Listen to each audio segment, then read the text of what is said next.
Hello everyone, start करते हैं आज के वीडियो को। और आज के वीडियो में हम स्पेशली डिस्कस करने वाले हैं हमारी जो युद्ध की तैयारियां चल रही हैं या भारत पाकिस्तान के बीच में होने वाला है, क्या होने वाला है और कब तक होने वाला है, ये इन सारी चीज़ों के बारे में।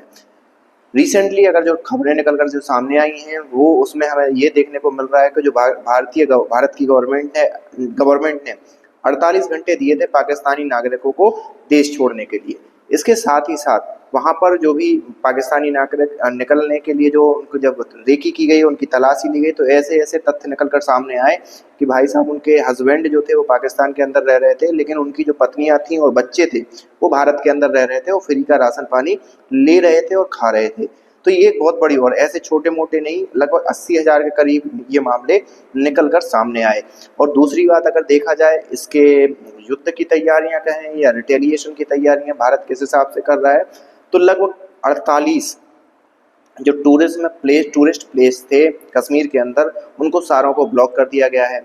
जितने भी सीमावर्ती राज्य हैं वहाँ पर किसानों से कहा गया है कि आप वहाँ के खेत खाली कर दें, जितने भी वहाँ से जुड़े हुए हैं, जो कि सीमावर्ती राज्यों से जुड़े हुए हैं। ये एक पूरी की पूरी तैयारी। और दूसरी अगर हम देखा जाए, जो हवाई जहाज हुए या जो एरोप्लेन हैं या उन सब की जो रूट है, उन सब का जो कि कब कहाँ जाएंगे कहाँ नहीं जाएंगे, इन सारी चीज़ों की भी तैयारी कर ली गई है। नौसेना को भी तैयार करके रखा गया है। और मुझे ये लगता है कि इन सारी चीज़ों का और इन सारी चीज़ों का भौकाल बना के भारत, मुझे लग रहा है कि बम तो गिराएगा पाकिस्तान के अंदर, ये होने वाला है। लेकिन पाकिस्तान का रिटेलिएशन रोकने के लिए ये सारी की सारी व्यवस्था की जा रही है कि मान लो अगर पाकिस्तान रिटेलिएट कर देता है तो उसको हम कैसे टैकल करेंगे। एक चीज़ यहाँ पर यह भी निकल कर सामने आई कि पाकिस्तान ने ये क्लेम करा कि भाई टर्की का जहाज आया है और बहुत सी सामान लेकर आया। जो पाकिस्तान की जो सोशल मीडिया के हैंडल थे, इवन पाकिस्तान से आने वाले कई हैंडलों ने भी इस चीज़ को प्रमोट किया कि भाई टर्की ने वेपन भेजे हैं।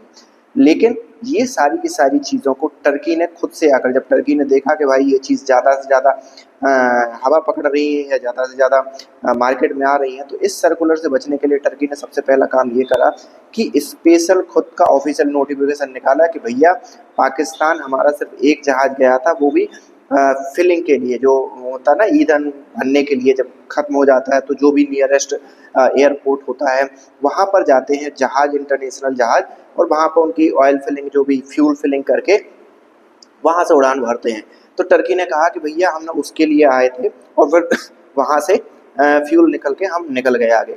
तो इस प्रकार से कि ये बोलना कि वहाँ पर जहाज़ में मतलब हथियार लेके आए थे और टर्की भी पाकिस्तान के साथ है, ऐसा कुछ भी नहीं है। वर्तमान परिदृश्य में पाकिस्तान अकेला खड़ा है। थोड़ा बहुत अगर चाइना भी अगर चाहे तो मदद कर सकता है, वो भी बिहाइंड द सीन ही करेगा।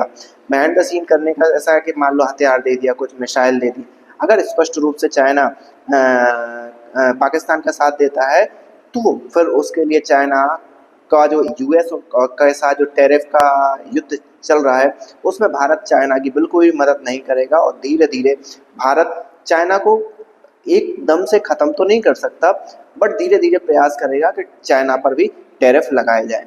और चाइना जो डंप करना चाह रहा है अपना माल, वो भी डंप नहीं कर सकता। तो अभी चाइना भी भारत से डायरेक्टली लड़ाई नहीं कर सकता। अभी इस सब परिदृश्य को देखा जाए तो आगे आने वाले समय में अगर भारत कोई एक्शन लेता है, उसके बाद क्या क्या चीज़ें कैसे घटित होती हैं वो हम डिस्कस करेंगे।